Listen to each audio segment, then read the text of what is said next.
My name is Ivy Hart. I'm 31 years old, and the day a steel sign crashed down on me outside a co-working lot, my world went silent. The doctors called it temporary hearing loss. To me, it felt like being buried alive in cotton. For weeks, I moved through the house like a ghost lips, moving hands, gesturing, pretending I understood. Everyone thought I was broken, helpless. That night, standing by the staircase, I heard again. Not a miracle choir, not birds in the trees, just voices. My husband's voice, my sister-in-law's voice.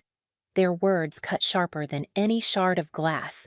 "She hasn't signed yet," Elise whispered, ice in her tone. "If she never hears again, it'll be easier." My heart slammed against my ribs. I wasn't supposed to hear that. According to them, I was still trapped in silence. According to them, I was safe to deceive. I pressed my back against the wallpaper rough against my skin. My fingers trembled, but my mind locked onto one truth: they wanted the house. My mother's house. The inheritance she left me. Little did they know I was listening, and I wasn't going to stay silent forever. They thought I was deaf, lost in silence. What they didn't know was that my hearing had returned 2 days earlier, and I had chosen not to tell a soul. I wanted to see who they really were when they believed I couldn't hear them. Every whisper, every scheme, every cruel laugh, I caught it all. If you were me, would you confront them right away or stay quiet, collecting proof until the moment was right? Before I go on, tell me where you're watching from. And hit like and subscribe if you've ever been betrayed by someone you trusted. I grew up on an island that smelled like wet cedar and low tide. Bainbridge wasn't glamorous. It was fairy horns at dawn, gulls arguing over French fries, the slap of water against pilings, and a house that always sounded like it was breathing. Our farmhouse sat back from the road behind a line of firs, the porch paint chipped in a way that made photographs look nostalgic even when you were living them. The floorboards groaned like old men clearing their throats. In the summer, the screen door hummed with mosquitoes. In the winter, the wood stove sang and everything else went quiet. If you've ever lived with a house long enough, you know it becomes a kind of relative difficult particular, but yours. My mother kept everything labeled. She kept nails in marmalade jars, receipts in manila folders, and feelings in a tight smile she'd relax only when she thought no one was watching. On Saturday mornings, she'd spread county maps on the table and smooth the paper with the side of her hand like a ritual. I learned to press rulers straight to crease things clean, to write dates in the top right corner and circle them twice. The kitchen always smelled like coffee and pencil shavings. She'd nod at me over her mug and say, "Good lines matter, Ivy." Good lines are how you make sense of a thing before it tries to tangle you. When I say I understand property law a little, what I mean is, I learned it the way kids pick up a second language they don't realize they're learning. My mother worked part-time at a title office back when papers still had weight, and the copier made a sound like waves. She processed deeds and easements the way other mothers packed lunches. Ownership, she told me one night, tapping a paragraph with her nail lives here in the clauses people skim. She smiled, but her eyes were tired in a way I'd only understand years later. Never sign anything you can't explain to yourself with the lights off. We didn't have much money. We had groceries paid for in cash and sweaters repaired with little neat squares you could spot if you knew where to look. What we did have was the house free and clear after my grandfather died, plus a savings account she called the Roots. It was in my name from the time I was 10. She took me to the bank, made me shake hands with the manager, let me sign in a blank where my name looked too careful. She did it so I'd learn the weight of my own handwriting. Outside, the rain made chalk rivers along the curb. She opened a tiny umbrella with ladybugs on it, laughed when wind flipped it inside out, and said, "Keep the house. Keep your name. The rest is weather." The ferry to Seattle was a floating classroom. We'd lean on the rail and count cranes along the docks, or sit inside with paper cups of cocoa too hot to drink. I sketched buildings on napkins that stuck to my hand with condensation. The city looked like a promised steel ribs glass lungs, all of it humming. Architecture wasn't a choice so much as a direction I kept walking. I loved how a floor plan could look like a solved equation. I loved the click of a mechanical pencil when the lead extended just right, the soft sound it made turning a corner.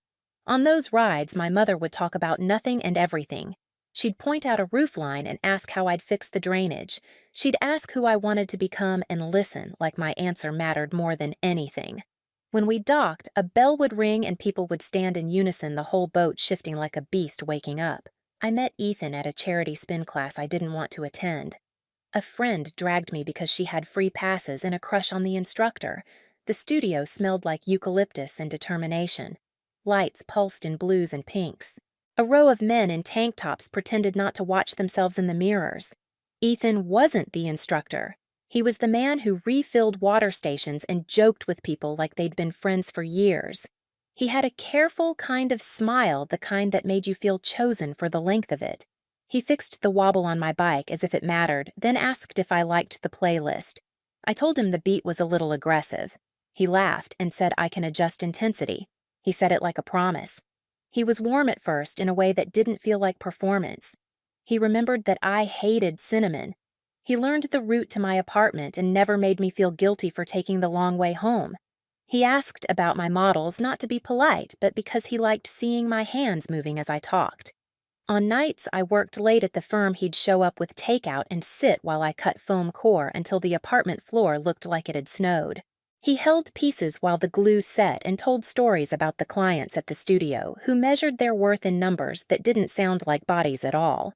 People are complicated, he'd shrug. They want something they can count. He introduced me to his sister the way someone brings home a wine they're not sure you'll like, but think you should try. Elise met me with a handshake that was technically warm and effectively chilly. She wore navy the way some people wear armor. Her hair didn't move when she turned her head. At dinner, she asked precise questions like a performance review had swallowed a social occasion. She wanted to know my 5-year plan. I told her the truth. I wanted to build houses that felt like handshakes, firm, kind, familiar. She smiled like that wasn't a revenue stream. Later, when I went to the bathroom, I heard her say, "She seems earnest." Ethan answered something I couldn't make out. When I returned, Elise asked me to pass the salt as if nothing were wrong at all. The day Ethan proposed, the air tasted like metal from the rain. He took me to Gasworks Park, where the city lays itself out like it's trying to convince you it's beautiful. He brought a thermos of coffee and a ring that looked like it belonged to the life I hadn't admitted I wanted. He was nervous in a way that made the question feel honest. "Marry me?" he said, rubbing his thumb over my knuckles like he was polishing the words. "We make sense." I said yes because love felt less like fireworks and more like a door you didn't realize had been unlocked for you the whole time. Our engagement party happened in a room with bad lighting and better intentions. Elise booked a private space with linen napkins that scratched like they were doing you a favor. People toasted. People said we were perfect in ways that made me want to check the floor for cracks.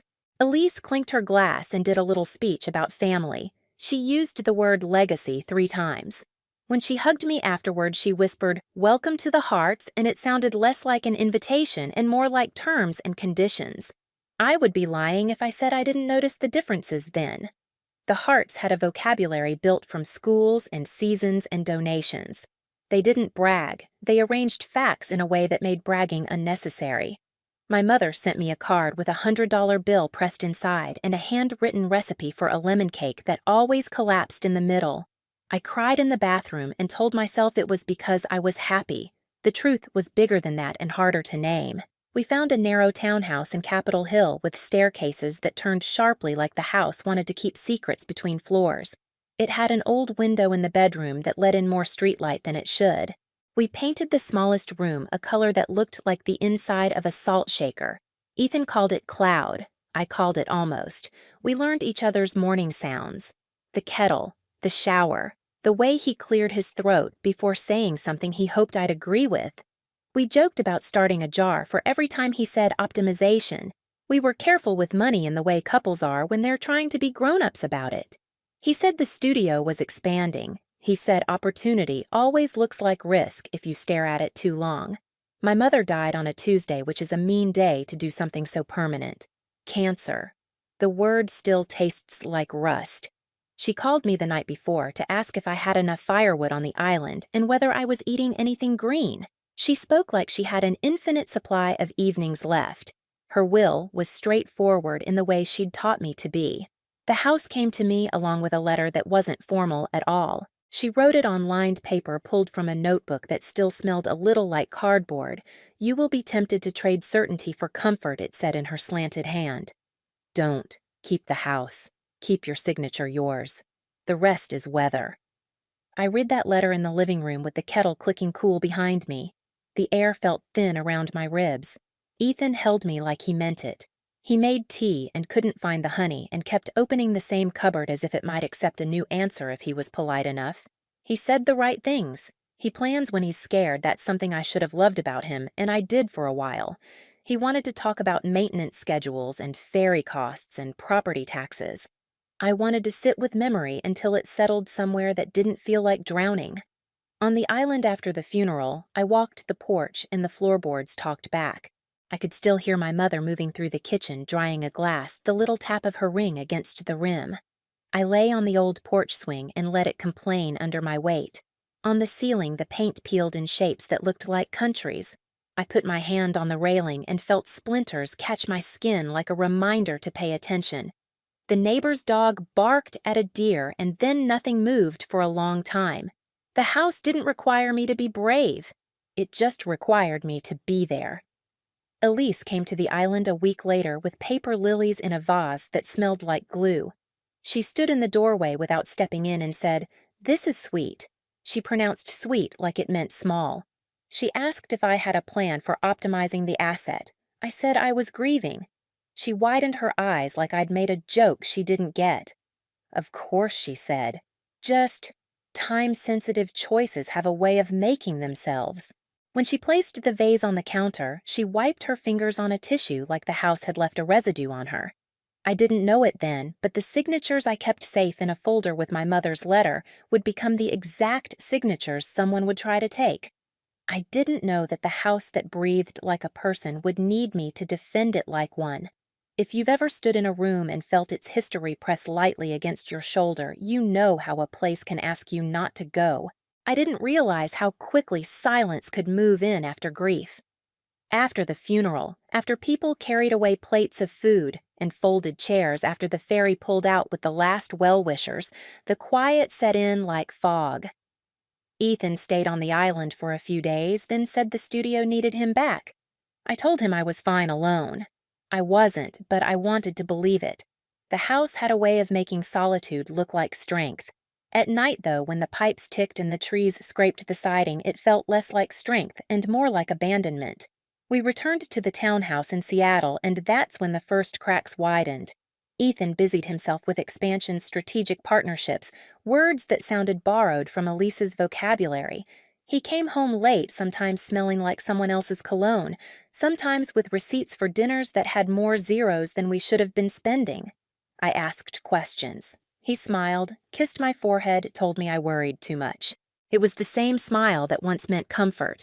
Now it meant don't look too closely. Elise inserted herself more boldly after my mother's death. She'd text Ethan at odd hours, and he'd tilt his phone away when I walked in. When I asked, he said she was just helping with financial planning. Her words bled into our home through him: optimization, leverage, liquidity. Our conversations began to sound like quarterly reports. Once, when I mentioned fixing the leaky window in the bedroom, Ethan replied, "Let's not allocate resources there yet." He caught himself and laughed. But I didn't. I heard Elise in his voice, and it chilled me. Still, there were tender moments I clung to. A Saturday morning when he brought me coffee in bed and tickled my toes. A night when he traced the outline of my hand with his finger like he was memorizing me again. These moments were scraps, and I devoured them because I was starving for the version of him I'd first loved. It's embarrassing how little it takes to keep hope alive when you don't want to face the alternative. The accident happened on a gray afternoon rain, hanging heavy in the air without falling. I had stayed late at a co-working space reviewing plans for a modest community center.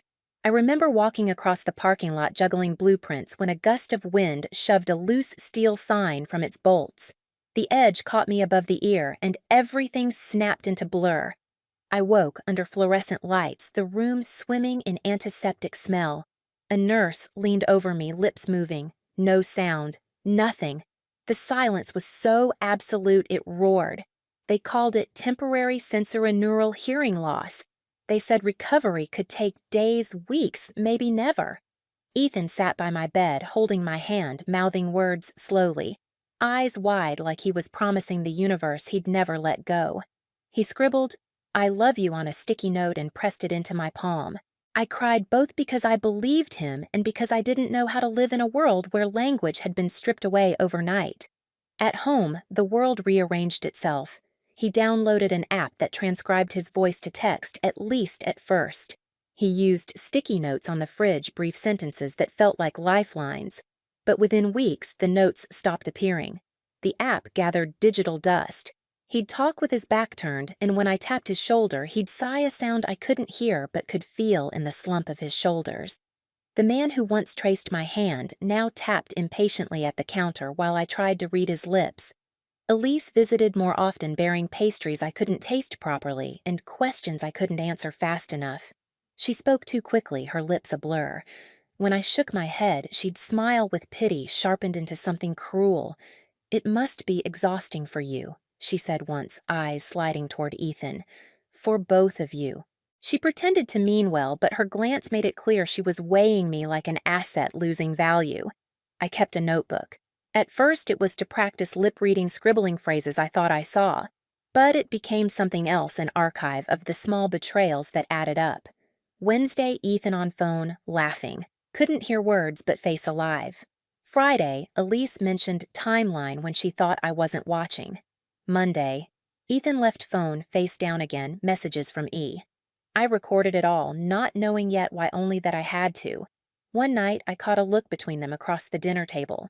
Elise had dropped by just to check in. She poured herself wine without asking, leaned back, asked Ethan about next steps. He nodded, glancing at me, then quickly looked away.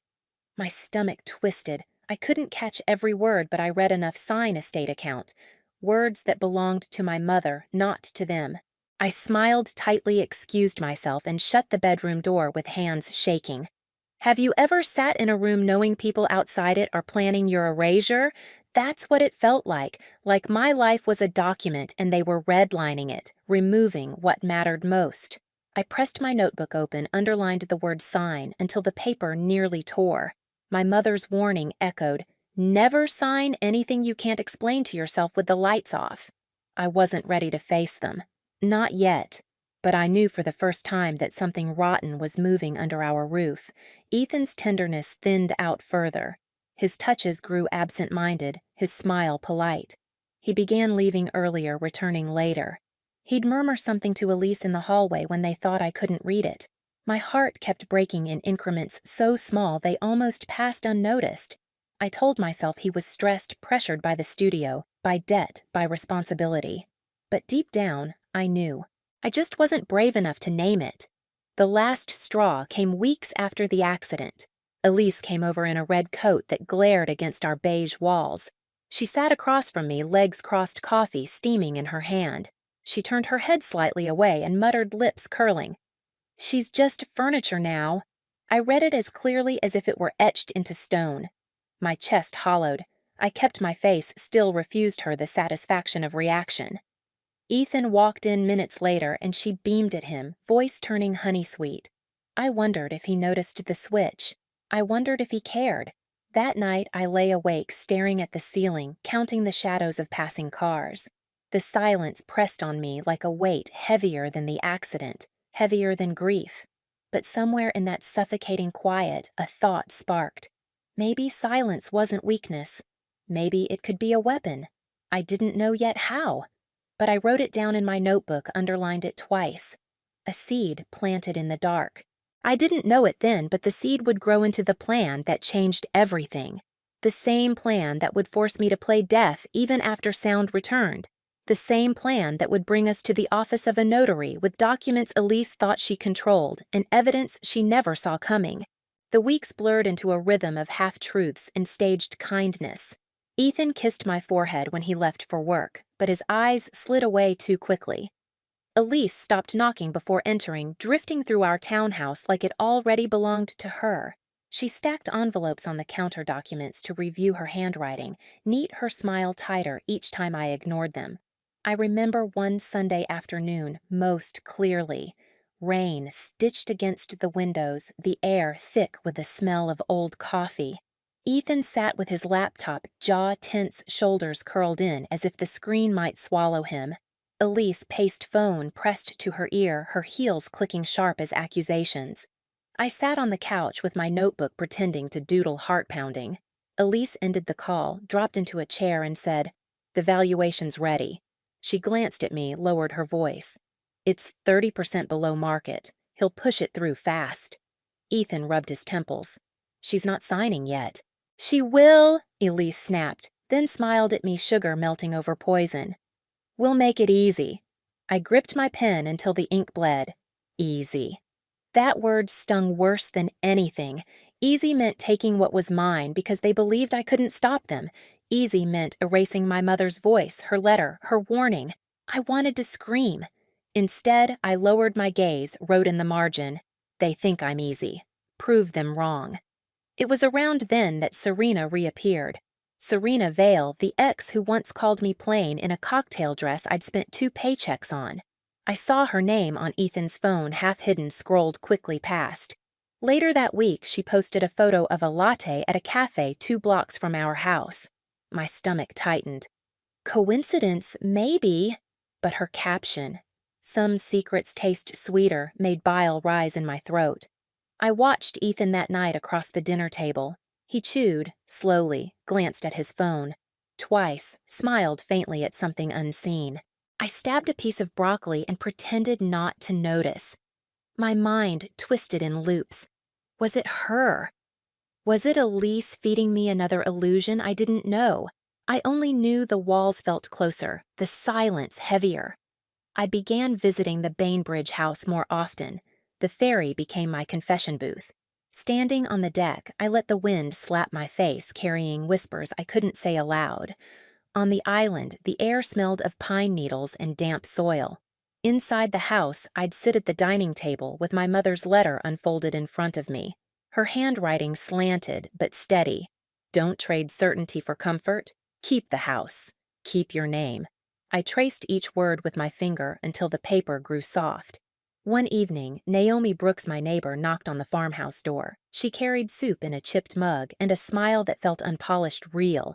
Naomi was a part-time interpreter, someone I'd hired once during a community meeting years before. She signed hello, slowly, carefully, her fingers deliberate so I could follow. Relief washed over me.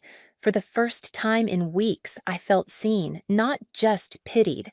We sat on the porch swing, soup steaming between us. I scribbled in my notebook, "They're planning something."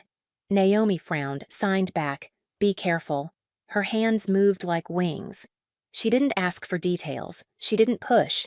She just sat with me in the creaking silence, the kind of silence that doesn't suffocate. When she left, the swing kept swaying, and I realized how rare it was to feel safe with anyone anymore. Back in Seattle, Ethan's detachment grew sharper. One night, I woke to find him gone from bed. I padded to the living room and saw him on the couch phone, close to his face, whispering. His smile glowed in the dim light, free and unguarded. I caught fragments from his lips she doesn't know. I missed this. My chest hollowed.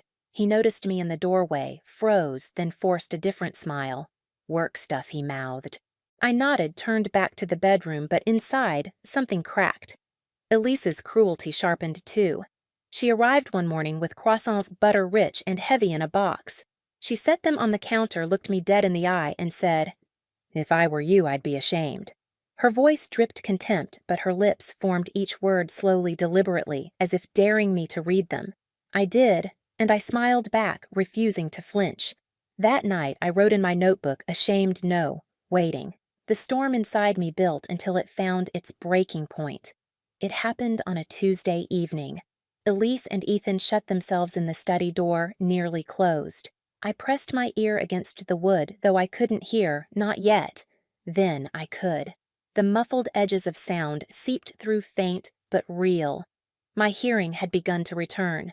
Their voices sharpened each word, landing like a blade. "She'll sign if we corner her before the next doctor's visit," Elise hissed. "And if she doesn't?" Ethan asked. "Then we find another way. But the clock is ticking." I staggered back, heart pounding so hard I thought it might echo through the walls. They didn't know. They thought I was still deaf, still helpless. But I heard them. For the first time in weeks, the silence had broken, and with it, the illusion I'd been clinging to. I didn't burst in. I didn't shout. I returned to the bedroom, sat on the edge of the bed, and let the truth settle like lead in my lungs. My mother's words repeated in my head, "Never sign anything you can't explain to yourself with the lights off." I realized then I didn't just need to protect the house. I needed to protect myself. From that moment, everything changed. I made a choice they would never know I could hear again. Not yet. I would collect every whisper, every scheme, every careless word they spoke in my silence. And when the time was right, I would use their own voices against them. I wrote it in bold letters across the last page of my notebook, Play Deaf. Gather proof.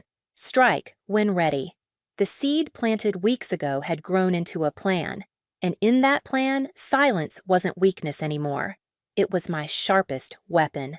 The morning after I realized my hearing was back, I practiced the lie. I stood in front of the bathroom mirror, lips parted, eyes heavy, tilting my head as if straining to understand nothing. I tapped the side of my ear the way I used to when the silence was real.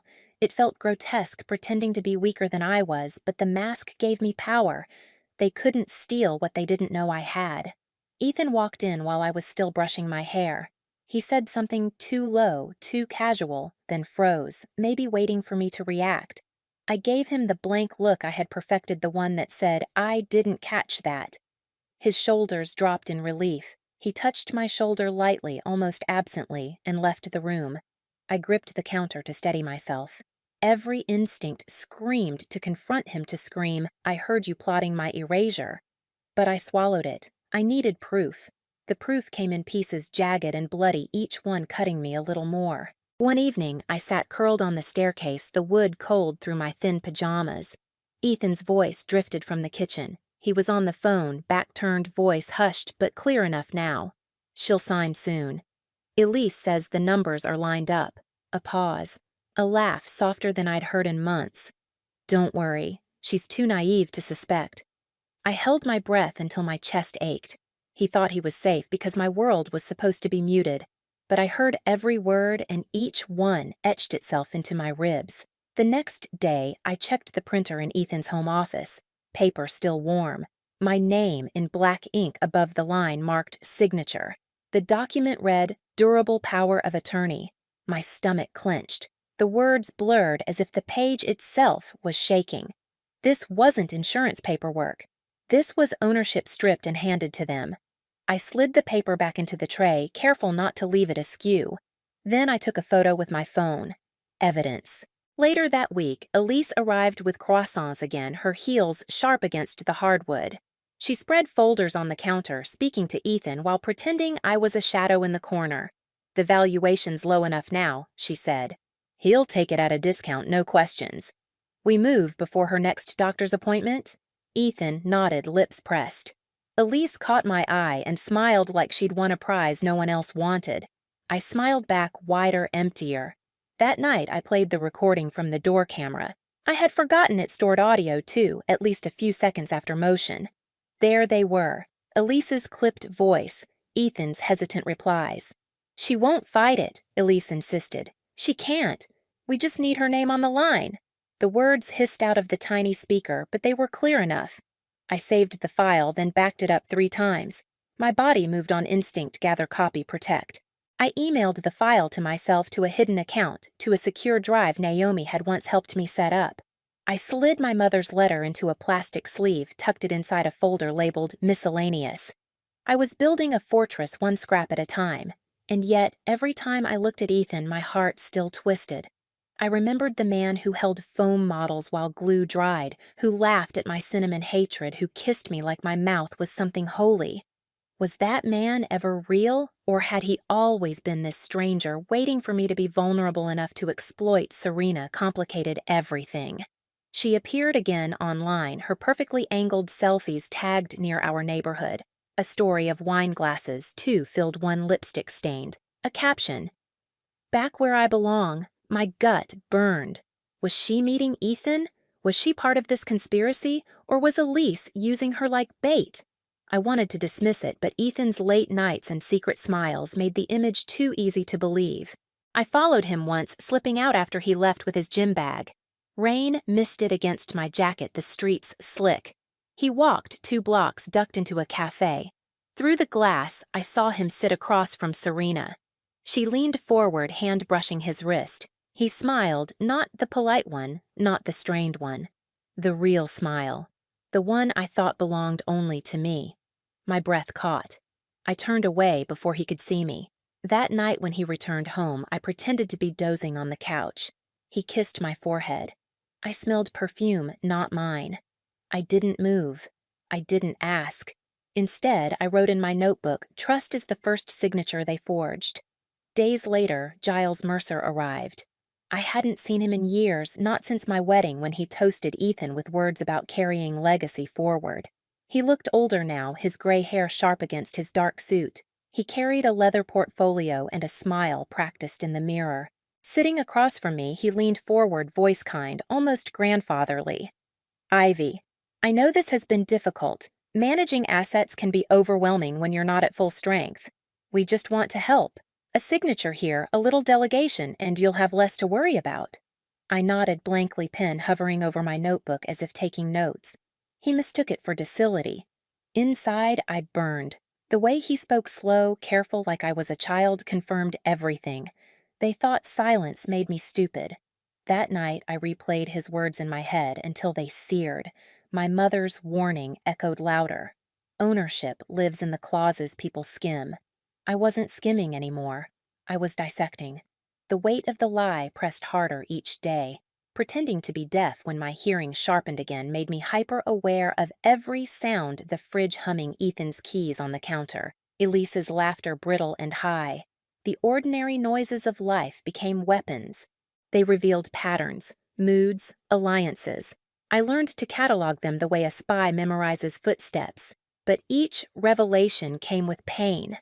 I found receipts for a dinner at a steakhouse downtown, signed by Ethan, 2 entrees expensive wine.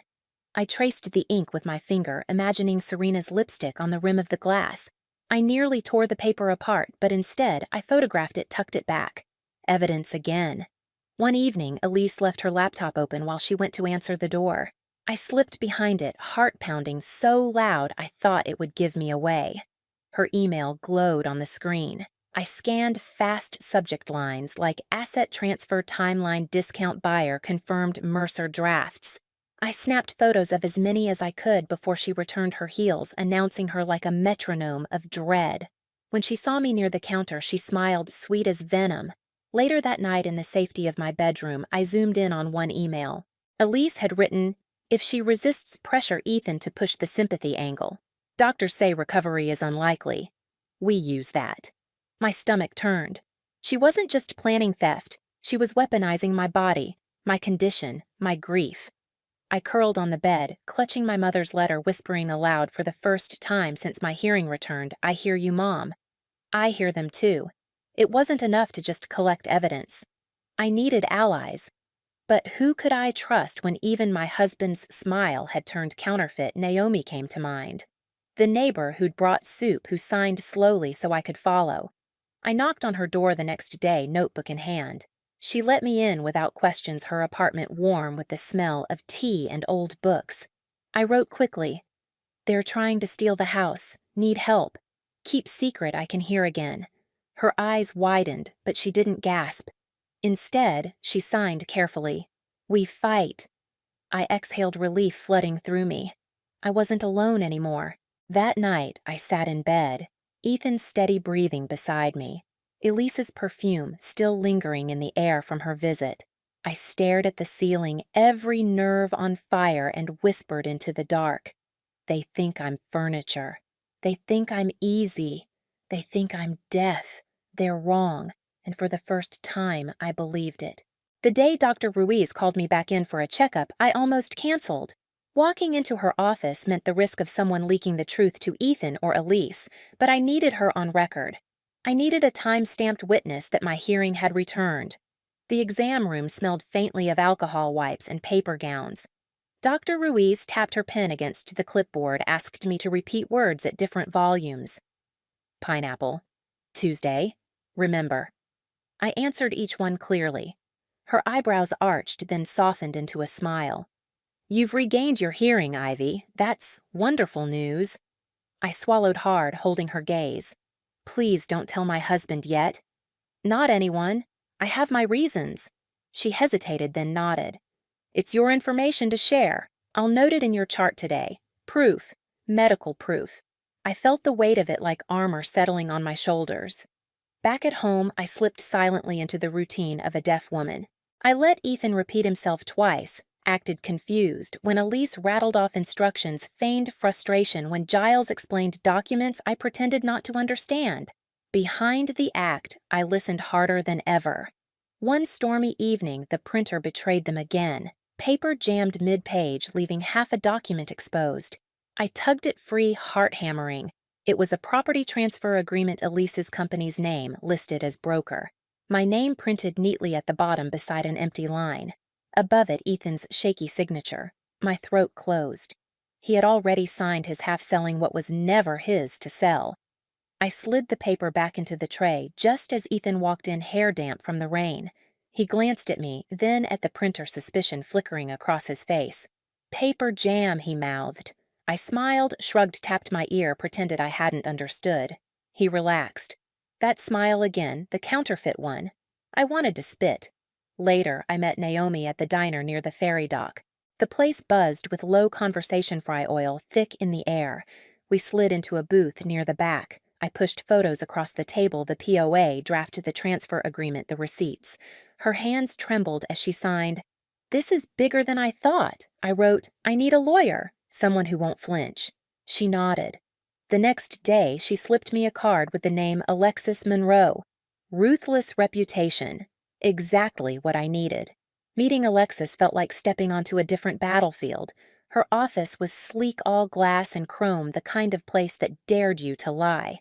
She studied me across her desk, eyes sharp. So they think you're deaf, she said after I explained, and they've already drafted paperwork to strip you of your estate. I nodded. I want to stop them, but I need to do it clean, legal, unbreakable. She leaned back, smirk tugging at her mouth. Good. You've already done the hard part, collecting evidence without tipping them off. We'll build a case. But you'll have to keep playing along until they show their full hand. Can you handle that? I looked her dead in the eye. They think I'm weak. I can handle anything. Alexis outlined the plan record, gather financials, catch them in an overt attempt. She'd freeze any fraudulent transfers file, civil claims, maybe even criminal if Elise and Giles overstepped. But timing was everything. One wrong move and they'd lawyer up first. The next test came sooner than I expected. Serena. She cornered me outside the grocery store, her perfume cloying, her smile sharp. Ivy, she said, voice lilting. You look better than I expected. I stared at her lips, reading them like text scrolling across a screen. Ethan's been so stressed. You can't blame him for needing a distraction. She laughed, light and cruel. Some secrets taste sweeter. I gripped my shopping bag until the plastic dug into my palm. If she was Elise's pawn, she was doing a good job. But days later, Serena posted a cryptic video online, tears in her eyes, words half-formed about manipulation money owed being used. I recorded it instantly, a thread unraveling. Then came Malik Ford, the private investigator Alexis recommended. He was blunt professional, smelled faintly of leather and cigarette smoke. Within a week, he handed over a report Elise's company had brokered multiple shady transfers, before always under Giles's supervision, always targeting vulnerable family members. Elise got richer. Giles collected success fees. Victims stayed silent, shamed by their own gullibility. When I read the report, my stomach turned. This wasn't just about me. It was a pattern, a business model built on betrayal. At night, I lay awake next to Ethan, pretending to dream while his breathing rattled steady. My mind flicked through every piece of evidence like cards in a deck. Printer documents, door camera recordings, Dr. Ruiz's chart note, Serena's confession video, Malik's report. My notebook thick with observations, each one a blade, together a weapon. But my heart still betrayed me. One night, Ethan brushed my hair back, whispered something soft. His breath tickled my ear. I miss the old you. I wanted to scream. The old me trusted you. The old me would have signed. Instead, I closed my eyes, let him think I hadn't understood, and counted the beats of his betrayal like seconds on a clock. The final fracture came on a night heavy with rain. Elise and Ethan argued in the study, door cracked just enough. I crept down the hall, every step a gamble. She's dragging her feet, Ethan muttered. Then push her harder, Elise hissed. She's nothing without us. If she never hears again, all the better. She won't even know what she's lost. The words seared through me. That was my Jim Guy. No more doubts, no more clinging to scraps of love. They had named me broken disposable furniture. They didn't know the silence was over. I slipped back to my room, heart pounding with something colder than grief. Resolve. They thought I was deaf, but I heard them. And soon the whole world would too. I stopped waiting for miracles the night I realized I could orchestrate one myself. They wanted me silent. I would weaponize that silence. They wanted me weak. I would let them underestimate me until the trap closed. The first step was control of myself, of the narrative, of the evidence. Each morning I played the part, squinting at lips, shrugging helplessly, tapping my ear with a weary smile. Ethan thought it made me docile. Elise thought it made me easy prey. Behind their backs, I was building an arsenal. Naomi became my anchor. We met at the diner 3 nights in a row, steam rising from chipped mugs, while the jukebox hummed old country songs. I slid photos across the table drafts of the POA Elise's emails receipts Ethan didn't know I'd seen. Naomi's hands moved quick, signing with urgency. This is enough to scare them, not enough to bury them. You need the kill shot. The kill shot. I wrote the words in my notebook, underlined twice. She introduced me formally to Alexis Monroe, who didn't waste time on sympathy. You've been playing dead, Alexis said, leaning across her desk, nails tapping a rhythm of impatience. Good. But now we need them to commit the crime in daylight. Not just in whispers or drafts. We need them cornered pen in hand about to steal. That's how we crush them. Her bluntness steadied me. I nodded. Tell me how. First, Malik digs deeper. Elise's company leaves paper trails. Giles never hides his commissions as well as he thinks. We find the threads we pull. Meanwhile, you keep acting deaf. Make them bold. Make them think you're ready to sign. They'll plan a notary meeting. That's where we flip the table. The words lit a fire inside me. For weeks, I'd been suffocating under secrets. Now, the plan gave me oxygen. Malik delivered within days. He slid a folder across Alexis's desk in front of me. She's done this before, he said, voice gravelly. 2 families, 3 transfers, all the same playbook. Vulnerable relative, fake valuation, quick sale. Mercer signed off on everyone. And guess what? Elise's company took a tidy cut. One guy tried to fight back, settled quietly. She thinks she's untouchable. I flipped through the documents, bile rising, as I saw signatures of people who had trusted, who had lost. I thought of my mother, her careful handwriting, her warning about clauses. Rage burned clean through me. Elise wasn't just stealing my house. She was running an industry of betrayal. We planned the counterattack like generals. Alexis mapped timelines, Malik dug into finances. Naomi became my silent courier. My job was patience, something I'd never mastered until now. I practiced every day in front of the mirror. Blank eyes, delayed responses, tilted head. I perfected the art of looking helpless. At night, though, when the mask slipped, I changed into something else entirely. I wore black, sleek, and minimal, walked the creaking floors of Bainbridge like a soldier preparing for war. I read my mother's letter out loud, my voice low but steady.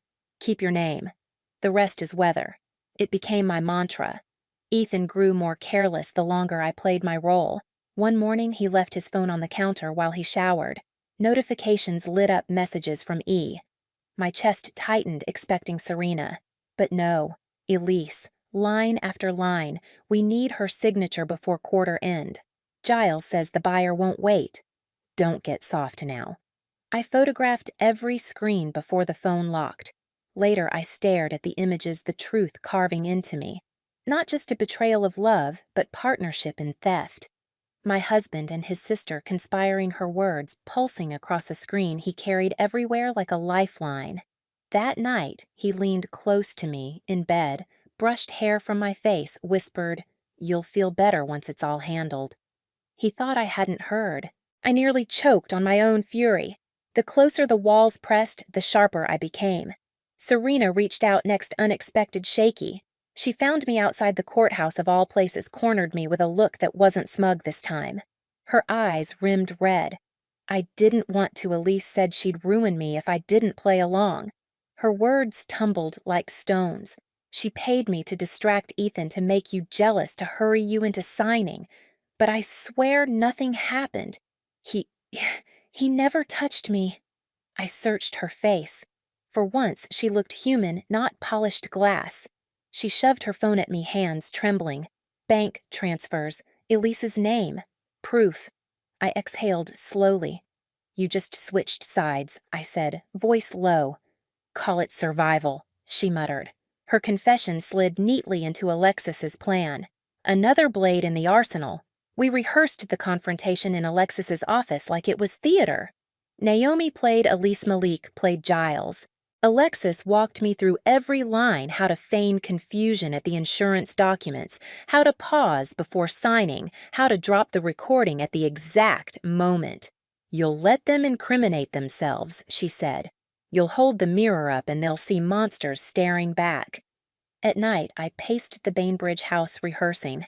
I could almost feel my mother beside me, her hand guiding mine across imaginary paperwork, whispering, "Good lines matter, Ivy. Good lines are how you make sense of a thing before it tries to tangle you." I thought about Ethan then, not as my husband, not as the man who once glued my models, but as a name under Elise's texts, a half-signature on stolen deeds. Grief twisted inside me, but I hardened it into resolve. Love had been buried with my mother. What remained was duty, rage, clarity. One rainy Thursday, Elise announced it. "We've booked the notary," she said briskly, dropping her coat on the chair like she owned the place. "End of next week. It'll be quick, painless. She just has to sign." Ethan nodded, avoiding my eyes. I tilted my head, blinked pretended confusion. Elise smiled with triumph. They thought victory was within reach. That night, I wrote in my notebook, stage set. Curtain soon. For the first time since the accident, I slept soundly. The air inside the notary's office smelled of toner and dust, like time itself had been Xeroxed too many times. A wall clock ticked in slow, deliberate strokes. I sat at the long oak table pen, resting between my fingers, body still as stone. On my right, Ethan offered a reassuring smile he hadn't worn in months. On my left, Elise adjusted her blazer, spreading papers with the precision of a surgeon laying out scalpels. "Just standard insurance updates," she said smoothly, her voice pitched for the notary's ears. "Nothing complicated." The notary, a thin man with glasses smudged at the corners, nodded politely. His stamp sat on the table like a gavel waiting to fall. Giles Mercer hovered near the end of the table. His leather briefcase unzipped a counselor who pretended impartiality while circling like a vulture. His cologne lingered expensive and sour. Naomi sat behind me, officially assisting as my interpreter. Her eyes flicked to mine, once steady grounding me. Across from her, Alexis Monroe stacked her own folder, neatly, lips curved into the faintest of smiles. She said nothing yet. She was the blade waiting in its sheath. Elise slid the top document toward me. The paper rasped against the wood, louder than it should have been. My name glared back from the page. Line after line of legalese ending in a single blank space, begging for ink. "Sign here," Elise said, tapping the line with a manicured nail. I tilted my head, blinking slowly, playing the part. Naomi signed to me in careful gestures, translating Elise's lie about insurance coverage. I nodded faintly, feigning trust. My hand hovered above the line. Ethan leaned closer, whispering, "It's okay, Ivy. I'll explain later." I lowered the pen. The room tightened with expectation. Elise's breath hitched, Giles's fingers flexed, Ethan's knee bounced under the table, and then I stopped. I straightened in my chair, met the notary's eyes, and spoke. "This isn't insurance," I said, my voice cutting through the room. "This is a durable power of attorney. Full financial control. My estate. My house. My name." The silence that followed was deafening. Ethan froze, his mouth falling open. Elise's smile cracked like porcelain. Giles blinked, the only sound the faint click of his briefcase snapping shut. The notary looked up, startled. "Is that true?" I turned the page around, pointed to the clause. Section 3. Transfer of all authority regarding property and assets. If I sign this, they own everything my mother left me. Elise's voice sharpened. She doesn't know what she's reading, but Alexis leaned forward, her folder snapping open. Actually, she knows exactly, and so do you. Exhibit A. She slid a printed transcript across the table. Audio recording dated 3 weeks ago, from Ms. Hart's own home security system. You'll hear yourselves discussing how to rush her into signing before her next doctor's appointment. She pressed play on her phone.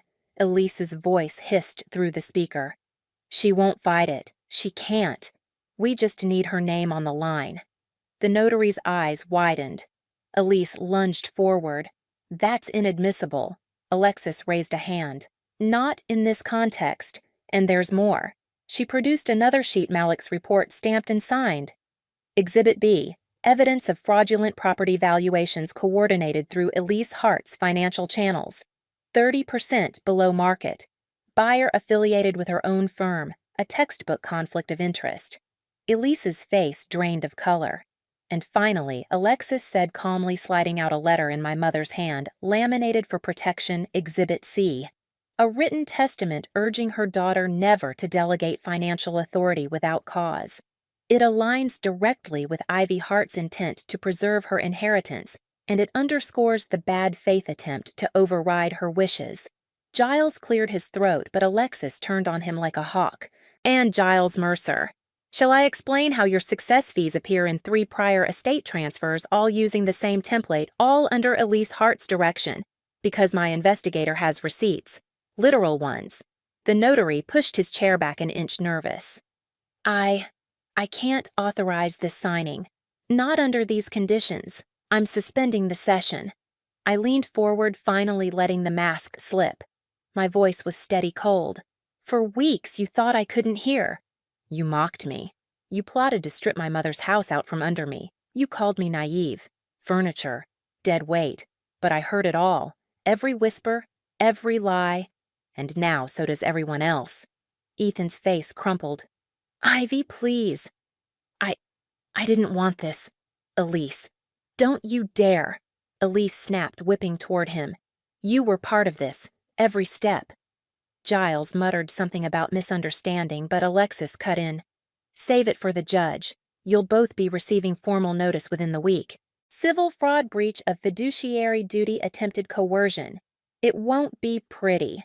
The room crackled with silence again, but this time I owned it. The pen still sat in my hand, hovering above the line. Slowly, deliberately, I set it down, not signed, not tainted. Just laid to rest like a weapon refused. I stood, pushing the chair back with a scrape. Naomi rose with me, her presence like a shield at my back. Alexis gathered the evidence, her heels clicking sharp across the tile. Elise slammed a fist on the table. "You think this ends here? You think you can humiliate me?" I turned, met her eyes, and smiled coldly. "This isn't humiliation. This is exposure. You destroyed yourself. I just turned on the light." For a heartbeat, none of them moved.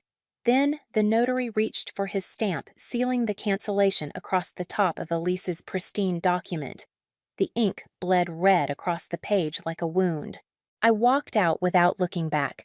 The air outside, sharp with autumn, my chest light for the first time in months. Naomi squeezed my arm once Alexis smirked like a wolf, and the sound of the city felt like a chorus. For the first time since the accident, I didn't dread noise. I welcomed it. Inside, Elise and Giles scrambled to gather their papers, Ethan sinking into a chair like the weight of his own choices had finally crushed him. But that was their silence to choke on now. The fallout was immediate. Within days, Alexis filed motions to freeze every pending transfer Elise had touched. Court letters stamped with urgency landed in mailboxes. Malik's report circulated like wildfire among investigators. What Elise thought was a private game had become a public case file. Ethan tried to talk to me the night after the notary ambush. He showed up at the townhouse kitchen, hair disheveled, voice raw. "Ivy, I made mistakes, but I didn't mean to hurt you." I thought I cut him off with a glance. "You thought I was deaf. You thought I was blind to you. But I was listening, and now the law is too." He crumpled into a chair, hands clasped, whispering, "I love you." The words rang hollow, a faded echo of something he once meant. I left him there with his love the same way he'd left me with silence. Elise raged. She sent me 3 emails in one night, all variations of fury and denial. "You've ruined everything. You don't understand how business works." "This isn't over." I forwarded them to Alexis without reading past the first line. Each word she wrote was another nail in her own coffin. Giles tried diplomacy. He called my cell, his voice smooth as if nothing had happened. "We can negotiate. We can reach an arrangement without dragging everyone through court." I let the silence stretch, then said calmly, "The arrangement is already made. It's called justice." And I hung up. The house on Bainbridge became my sanctuary again. Naomi ferried over with bags of groceries, and together we cleared cobwebs, scrubbed wood floors, let the windows breathe. One evening, as the sun bled pink across the Sound, we sat on the porch swing with mugs of tea. The swing creaked, the boards groaned, and for once those sounds didn't weigh me down, they lifted me. I pulled out the old wooden box my mother left me. Inside, beneath, folded papers and the lemon cake recipe card was another envelope I hadn't opened. The handwriting was unfamiliar, my late father-in-law's careful formal. My breath caught. Why had my mother tucked this here? I slid the letter out. It was brief, but heavy, a note about trust funds, about Giles Mercer, about debts owed, and favors exchanged. A warning written years ago, sealed away until now. My skin prickled. Elise wasn't just greedy. Giles wasn't just complicit. There was history here, a deeper rot running through the Hart family. I set the letter back carefully, my pulse racing. The battle I'd just fought was only one chapter. Something larger still loomed. That night I lay in the farmhouse bedroom, the ocean air curling through the open window. I thought of Ethan's broken expression, Elise's fury, Giles's slippery words. They had tried to break me by calling me weak, deaf furniture, but I was none of those things. I was my mother's daughter. I was every lesson she had scrawled in ink and pressed into my hands. I whispered into the dark. "You were right, Mom. Good lines matter, and I've drawn mine." For the first time, the silence in the house didn't suffocate me. It felt chosen. Mine. But as I drifted to sleep, I couldn't ignore the echo of my father-in-law's warning. This wasn't finished. Elise and Giles had been playing a longer game than I'd realized, and if they thought I would fade back into silence, they were wrong. Because silence, I had learned, can be the sharpest weapon, and I wasn't done using it. I wake before dawn, now the Bainbridge house glowing pale in the first light. My desk faces the water blueprints, spread across it my own projects again, not theirs. Each line I draw feels like reclaiming breath. Naomi stops by with coffee, Alexis calls with updates, and for the first time I don't feel alone in the fight. This isn't just survival, it's starting over, and I know the story isn't finished. If you've ever felt like the outsider in your own family, subscribe and stay with me, because the silence they gave me, I'm turning it into fire.